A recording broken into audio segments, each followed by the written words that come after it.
ان الحمد للہ نحمده ونستعینه ونستغفره ونعوذ باللہ من شرور انفسنا ومن سیئات اعمالنا من يهده اللہ فلا مضل له ومن يضلل فلا هادی له واشهد ان لا الہ الا اللہ وحدہ لا شریک له واشهد ان محمدا عبدہ ورسولہ اما بعد فإن خیر الحدیث کتاب اللہ وخیر الہدی ہدی محمد صلی اللہ علیہ وآلہ وسلم وشر الامور محدثاتها وکل محدثۃ بدعہ وکل بدعۃ ضلالہ وکل ضلالۃ فی النار۔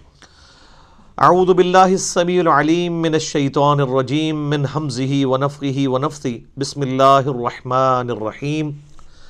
رب اشرح لی صدری ویسر لی امری واحلل عقدۃ من لسانی یفقہوا قولی۔ بسم اللہ الرحمن الرحیم۔ ان اللہ وملائکتہ یصلون علی النبی یا ایہا الذین آمنوا صلوا علیہ وسلموا تسلیما۔ اللہم صلی علی محمد وعلی آل محمد کما صلیت علی ابراہیم وعلی آل ابراہیم انک حمید مجید۔ اللہم بارک علی محمد وعلی آل محمد کما بارکت علی ابراہیم وعلی آل ابراہیم انک حمید مجید۔ اللہم ربنا آتنا فی الدنیا حسنۃ وفی الآخرۃ حسنۃ وقنا عذاب النار۔ ربنا آتنا من لدنک رحمۃ وہیئ لنا من امرنا رشدا۔ لا الہ الا انت سبحانک انی کنت من الظالمین۔ حسبنا اللہ ونعم الوکیل۔ یا حی یا قیوم برحمتک استغیث ولا حول ولا قوة الا باللہ العلی العظیم۔ آمین۔ الحمدللہ آج 22 دسمبر 2019 کو سنڈے کے دن قرآن کلاس نمبر 9 میں ہم انشاءاللہ تعالیٰ سورۃ البقرہ کی آیت نمبر 6 سے آنورڈ سٹارٹ کریں گے۔ پچھلی کلاس کے اندر ہم نے سورۃ البقرہ کی پہلی 5 آیات کور کی تھیں اور بڑی ڈیٹیل کے ساتھ اس سورت کا تعارف بھی سنا تھا۔ اس میں ایک اہم بات جو میں نے کی تھی کہ سورۃ البقرہ کے آغاز ہی میں اللہ تعالیٰ نے جو انسانیت میں 3 کیٹیگریز پائی جاتی ہیں ہر زمانے میں ان کا ذکر کیا ہے۔ نمبر 1 ایمان والے لوگ جو بات قبول کر لیتے ہیں۔ نمبر 2 وہ لوگ جو کفر کی روش اختیار کیے ہوئے ہیں۔ اور نمبر 3 منافقین۔ دنیا کا کوئی بھی انسان آپ اٹھا لیں وہ ان 3 کیٹیگریز میں کہیں نہ کہیں فال کر رہا ہوگا، یا وہ ایمان والا ہوگا، یا وہ کافر ہوگا، یا وہ منافق ہوگا۔ اب منافق میں بھی 2 قسم کے منافق ہیں۔ ایک وہ ہیں جو واقعتاً منافق ہیں، جن کو ہم اعتقادی منافق کہتے ہیں، یعنی اوپر انہوں نے اسلام کا لبادہ اوڑھا ہوا ہے لیکن اندر سے وہ کفر چھپائے ہوئے ہیں اپنے اندر۔ ایسے لوگ بہت خطرناک ہیں، اور ایسے لوگ صرف نبی صلی اللہ علیہ وآلہ وسلم کی مبارک زندگی ہی میں آئیڈینٹیفائی ہو سکتے تھے جب تک وحی کا سلسلہ جاری تھا۔ آج کی ڈیٹ میں ہم کسی کو منافق اعتقاداً تو نہیں کہہ سکتے، ہمیں نہیں پتا کہ اندر سے کوئی کیا ہے، ہم اس کے ظاہر کے اوپر بات کریں گے۔ لہذا یہ معاملہ تو اب قیامت تک کے لیے بین ہو گیا کہ کوئی مسلمان کسی دوسرے مسلمان اہل قبلہ کو، اہل کلمہ کو منافق کہہ دے۔ رہا عملی منافق تو معذرت کے ساتھ مسلمانوں کی اکثریت عملاً منافق ہو چکی ہے، کیونکہ بخاری اور مسلم میں جو منافق کی 4 نشانیاں بیان ہوئی ہیں وہ آلموسٹ میجارٹی مسلمانوں میں پائی جاتی ہے۔ نمبر 1 بات کرے تو جھوٹ بولے۔ اسی طریقے سے نمبر 2 کبھی اس کا جھگڑا ہو جائے تو گالی گلوچ پہ اترا ہے۔ امانت رکھی جائے تو خیانت کرے۔ تو یہ عملاً پریکٹیکلی مسلمانوں میں منافقت پائی جاتی ہے۔ اس کے باوجود ہم ایسے لوگوں کو بھی منافق نہیں کہیں گے، بلکہ کہیں گے کہ ان کا عمل منافقانہ ہے، عقیدے میں مسلمان ہی ہے۔ تو اس کے لیے ٹرم ڈیوائز کی گئی ہے عملی منافق۔ اچھا عملی کافر بھی ہو سکتا ہے کوئی مسلمان۔ صحیح مسلم میں 246 نمبر حدیث ہے، بندے کے کفر اور اسلام، شرک اور ایمان کے درمیان فرق نماز ہے۔ نماز نہ پڑھنے والا عقیدے میں اگرچہ مسلمان ہے لیکن عملاً وہ کافر ہے۔ تو بڑا کلیئر کٹ مسئلہ ہے۔ سورہ روم کے اندر آیا نا، وَأَقِيمُوا الصَّلَاةَ وَلَا تَكُونُوا مِنَ الْمُشْرِكِينَ، اور نماز کو قائم کرو اور مشرکین میں شامل نہ ہو۔ یعنی نماز قائم کرنے والا مسلمان ہے اور نماز کو چھوڑنے والا عملاً تو وہ مشرک ہے، عقیدے مسلمان ہے اس لیے ہم اس کی تکفیر نہیں کریں گے۔ تو کافر بھی دو قسم کے ہیں، عملاً کافر اور اعتقاداً کافر۔ اعتقاداً کافر تو ظاہر ہے کہ جو خود اپنے آپ کو کافر بول کے کہہ رہے ہیں کہ ہم اللہ کو، رسول کو، آخرت کو یا قرآن کو نہیں مانتے، وہ ہمارے سامنے کرسچنز ہوں، جوز ہوں، بدھسٹ ہوں، ہندو ہوں۔ لیکن عملاً جو کافر ہیں مسلمانوں میں، آپ کو پاکستان جو اپنے آپ کو ہم کہتے ہیں اسلام کا قلعہ ہے، یہاں پہ بھی اکثریت جو ہے وہ بے نمازی ہے، لیکن پاکستان کے شناختی کارڈ میں وہ مسلمان ہے، اللہ کے ہاں وہ مسلمان نہیں ہے۔ یہ بڑا خطرناک معاملہ ہے۔ تو یہ تین کیٹیگریز ہر زمانے میں پائی جاتی ہیں۔ ایمان والوں کے حوالے سے میں نے پچھلی دفعہ بڑی ڈیٹیل سے ڈسکشن کی تھی۔ آج اگلی دو کیٹیگریز انشاءاللہ ہم کور کریں گے، اور اس میں بھی آپ حیران ہوں گے کہ کافروں کے بارے میں صرف 2 آیات آئی ہیں، اور اس کے بعد مسلسل کئی آیات منافقین کے بارے میں۔ ایمان والوں سے متعلق 5 آیات ہیں، کافروں سے متعلق 2 آیات ہیں، 7 ہوئیں۔ اب اس کے بعد اگر آپ دیکھیں منافقین کا سلسلہ شروع ہوگا آیت نمبر 8 سے لے کر آیت نمبر 20 تک۔ یہ کتنا خطرناک معاملہ ہے۔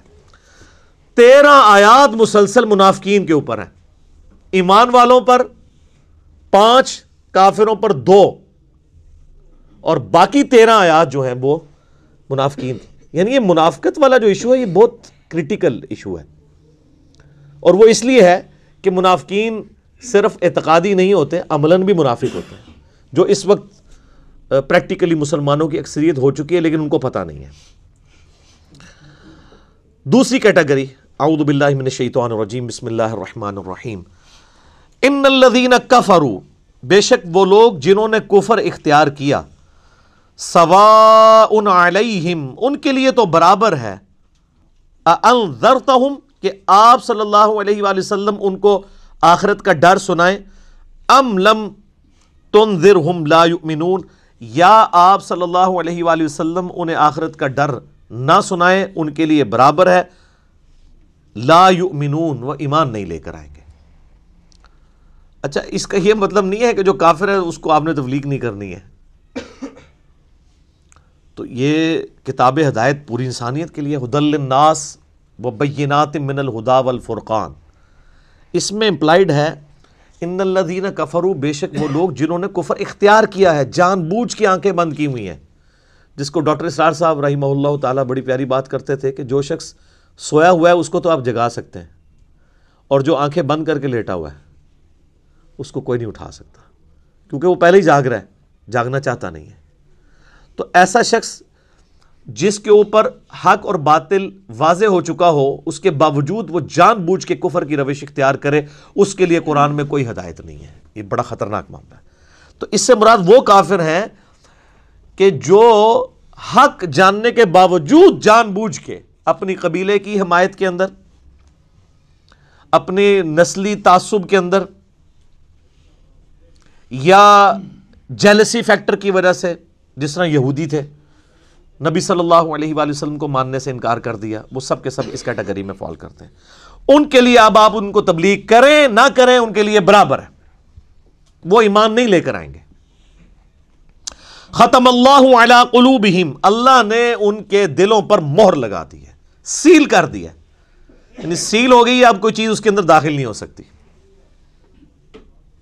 وعلی سمعہم، اور ان کے کانوں پر بھی، وعلی ابصارہم، اور ان کی آنکھوں پر بھی، غشاوۃ، پردہ پڑ چکا ہے، وَلَهُمْ عَذَابٌ عَظِيمٌ، اور ان کے لیے بہت بڑا عذاب تیار کر رکھا ہے اللہ نے۔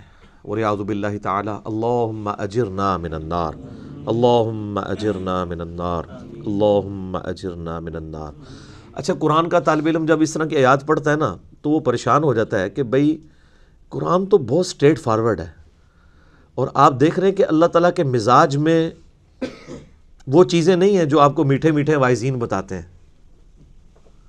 اس لیے میں کہتا ہوں کتابوں کا خدا اور ہے اور بابوں کا خدا اور۔ قرآن بہت سٹریٹ فارورڈ ہے، کیونکہ یہ کلام کرنے والا کون ہے؟ اللہ، بے پرواہ ہے، اور وہ اسی پیشن کے ساتھ بات کرے گا تو آپ بھی اللہ کو سیریس لیں گے نا۔ اور اگر آپ کو یہ کہانی کرائی جائے گی، خیر ہے، جیسے ایک نانی اماں ہوتی ہیں، ایک دادی اماں ہوتی ہیں، تو اللہ تعالیٰ تو نانی اور دادی سے بھی بڑھ کے رحم کرنے والا ہے۔ یہ کہانی، یہ کس آیت میں، کس حدیث میں لکھی ہوئی ہے یہ بات؟ اور میں اس کو پھر اینٹی وینم الزامی جواب کے طور پہ، پھکی کے طور پہ کہتا ہوں کہ اگر یہ نانی دادی اور ماں کے ساتھ آپ اللہ کو تشبیہ دے رہے ہیں اس کی محبت کو، تو کیا یہ نانی دادی اور ماں والی محبت اللہ تعالیٰ کی ابو جہل اور فرعون کے ساتھ بھی ہے؟ تو سارے کہیں گے نہیں۔ تو جو کلمہ پڑھ کے اللہ کے نافرمان اور باغی ہیں ان کے ساتھ بھی ہے؟ نہیں۔ جو اللہ کی طرف رجوع لے آئے ان کے لیے۔ پورے قرآن میں ایک آیت بھی ایسی نہیں ہے کہ جو اللہ کا باغی ہو، رجوع نہ لانے والا ہو، اللہ کہتا ہوں میں اس کو معاف کرنے والا ہوں۔ ہمیشہ یہ ہے کہ جو توبہ کر لے، اپنی اصلاح کر لے، رجوع لے آئے۔ یہ درجنوں آیات ہیں، وہ وقت کے ساتھ آئیں گی، ورنہ تو میں اسی آیت کے اوپر ہی پورا یہ لیکچر ختم کر دوں گا، پھر آپ کا وہ یہ مصحف تو پچھلا تو 9 سال میں ختم ہوا ہے، یہ 18 سال میں بھی ختم نہیں ہونا۔ لیکن جنرل میں بات ضرور کروں گا تاکہ آپ کو ایک کنسیپٹ کلیئر ہو کہ جو باتیں بتائی گئی ہیں بالکل نان سینس باتیں ہیں، اس طرح کا کوئی کنسیپٹ نہیں ہے اسلام کے اندر۔ ایک میرا یوٹیوب پہ کلپ بھی ہے، اللہ کی رحمت سے دھوکہ، وہ آپ کلپ دیکھیں، میں نے اس میں کراس ریفرنس کے طور پہ کئی آیات پیش کی ہیں کہ یہ آپ کو بالکل کہانی کرائی گئی ہے۔ اللہ تعالیٰ اپنے معاملات میں بہت سخت ہے۔ اچھا، اس کی وجہ سے بعض لوگوں کے دماغ میں یہ بھی آ جاتا ہے کہ یار اللہ تعالیٰ دیکھو مور لگا دیتا ہے، نعوذ باللہ اللہ تعالیٰ کی اپروچ بڑی کوئی فنیٹک والی ہے، نعوذ باللہ۔ ایسا نہیں ہے، یہ ان لوگوں کے لیے جو جان بوجھ کے حق سے اناد کرتے ہیں، تو پھر اللہ تعالیٰ کہ غضب کا کوڑا ان پہ پڑتا ہے کہ یار ان کو بات سمجھ بھی آ گئی تھی، اس کے باوجود انہوں نے یہ کیا ہے، اب میں ان کو نہیں چھوڑوں گا، اب ان کے اندر ہدایت داخل بھی نہیں ہو سکے گی۔ یہ بہت، یعنی اس کو کہتے ہیں پوائنٹ آف نو ریٹرن۔ اب اس پہ اللہ تعالیٰ کو کوئی پوچھ نہیں سکتا، اس کو اللہ نے بین کیا ہے۔ لا يسأل عما يفعل وهم يسألون، اللہ کو کوئی نہیں پوچھ سکتا اس نے کوئی کام کیوں کیا ہے، اللہ ہر ایک کو پوچھ سکتا ہے۔ یہ اللہ کو گلہ نہیں کیا جا سکتا، رب ہے، مالک ہے، اس نے اپنے لیے رول طے کیا ہے کہ بھئی جب پوائنٹ آف نو ریٹرن پہ کوئی بندہ پہنچے گا، سچائی قبول کرنے کے باوجود وہ حق سے اناد کرے گا، اس کو نظر آ جائے گی سچائی ہے، پھر بھی وہ اناد کر دے گا، پھر میں مور لگا دوں گا، آؤ پھر وقت کا پیغمبر بھی اس کو ہدایت نہیں دے سکتا۔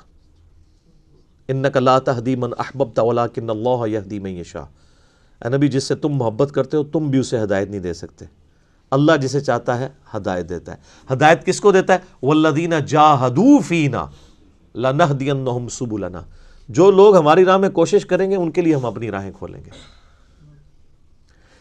اس کائنات کی سب سے ایلیٹ چیز ایمان ہے، جس کے اوپر ہمیشہ کی کامیابیوں اور ناکامیوں کا فیصلہ ہونے والا ہے۔ تو آپ کیا سمجھتے ہیں کہ آپ کو یہ راہ چلتے فٹ پاتھ پہ گری پڑی مل جائے گی؟ اس کے لیے کوئی ایفرٹ پٹ نہیں کرنی پڑے گی، اور دنیا میں جس چیز کی منفعت چند سالوں کے لیے ہو وہ بھی اتنی ایفرٹ پٹ کرنے کے بعد ملتی ہے، اور جس سے ہمیشہ کی کامیابیاں آپ کا مقدر ہونے والی ہیں، آپ سمجھتے ہیں کہ وہ آپ کو چنگے جی لب جائے گی، مفت میں ہی مل جائے گی؟ نہیں، ناٹ ایٹ آل۔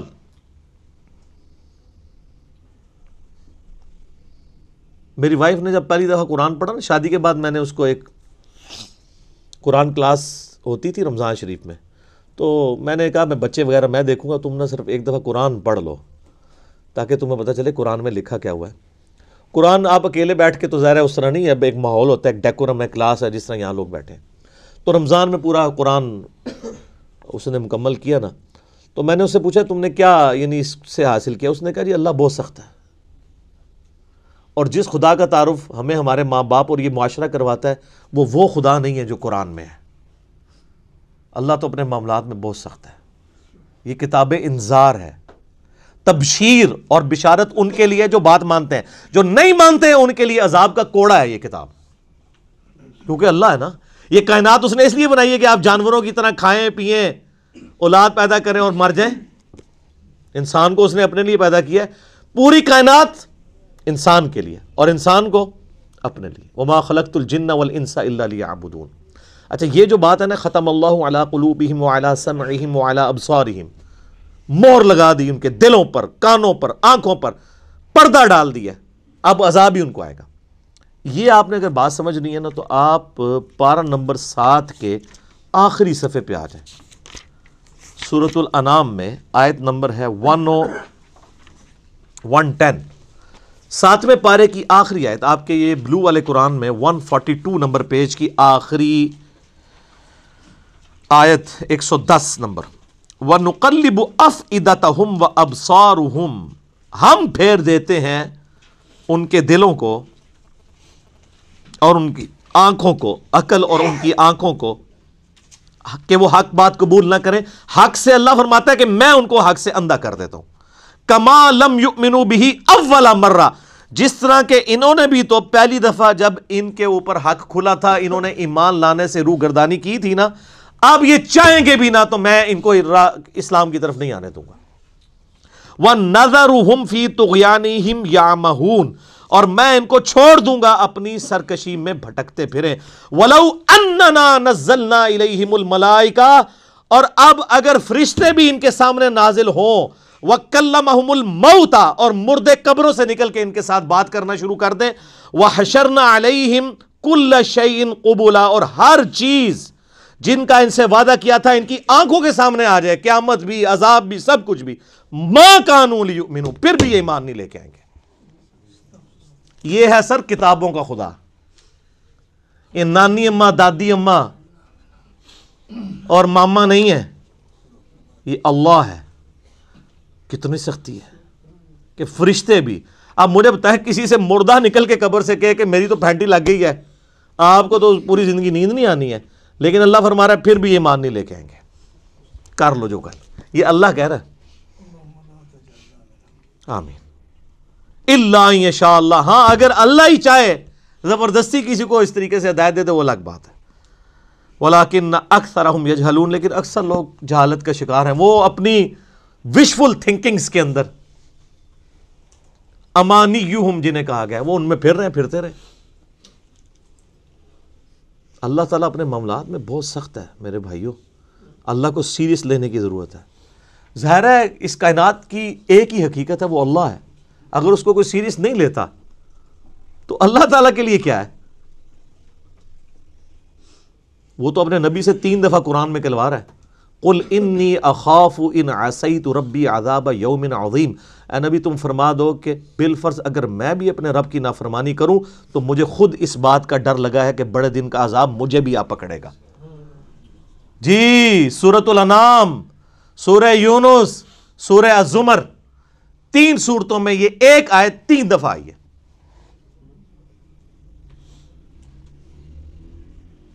آپ مجھے بتائیں جو آپ کو کہتے ہیں جناب ہم بخشوا لیں گے، ہم اپنے مریدوں کو لے جائیں گے، اور تو انہوں کھنگن نہیں دینا کسی نے ہوتے،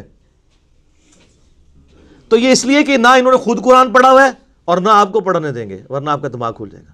او جی گاڈ از آل لونگ، یہ کرسچنس نے بھی ایک دھوکہ دیا ہے نا، گاڈ از آل لونگ، تو میں نے ان کو بھی پھکی دی تھی کہ اگر گاڈ از آل لونگ ہے اور وہ آل لونگ کا کنسیپٹ پھر صوفیاء کے ہاں ادھر مسلمانوں میں بھی داخل ہوا، وہ جی اللہ کو ہماری نمازیں چاہیے، اور سر اللہ نے کب کہا مجھے تمہاری نمازیں چاہیے؟ اللہ کہتا ہے تمہیں تمہارے لیے نمازیں چاہیے، اللہ کے لیے نہیں، اپنے لیے۔ گاڈ از آل لونگ، او آل لونگ اس کے لیے ہے جو اس کا بندہ بن جائے گا، باغی کے لیے نہیں۔ تو پھر میں نے ان کو دنیاوی طور پہ ایک الزامی جواب، اینٹی وینم پھکی دی ہے کہ بتاؤ تمہارے دشمن کی بھی بیوی ہو اگر کوئی اور اس کے چھوٹے چھوٹے 4 بچے ہوں، کیا تم اپنے دشمن کے لیے خواہش رکھو گے کہ اس کی بیوی چھوٹے چھوٹے 4 بچے چھوڑ کے مر جائے اور اس کے بچے سوتیلی ماں کے ہاتھوں پٹتے رہے، ان کے مینٹل ماڈلز تک بدل جائیں؟ سارے کہیں گے نہیں نہیں جی، کیوں نہیں، دل پسیجتا ہے۔ اچھا آپ کا دل پسیجتا ہے اور آپ نے ہمیں یہ کہانی کرائی ہے کہ اللہ تعالیٰ ماں سے اتنے گنا اور دادی سے اتنے گنا اور نانی سے اتنے گنا محبت کرتا ہے، تو وہ اللہ روزانہ ہزاروں ایسی عورتوں کو موت کیوں دیتا ہے جن کے 4 چھوٹے چھوٹے بچے ہوتے ہیں؟ اس پہ ساروں کی زبانیں گنگ ہو جاتی ہیں۔ اگر وہ آل لونگ ہے کیوں موت دیتا ہے پھر؟ آپ تو اپنے دشمن کی بیوی کو بھی موت نہ دیں، وہ روزانہ ہزاروں ایسی ماؤں کو موت کیوں دیتا ہے جن کے چھوٹے چھوٹے بچے ہوتے ہیں؟ اس کا مطلب ہے آپ نے جو احساسات ڈیولپ کیے ہوئے ہیں کہ اللہ اپنے بندوں کے ساتھ یہ کرتا ہے، وہ نہیں ہے۔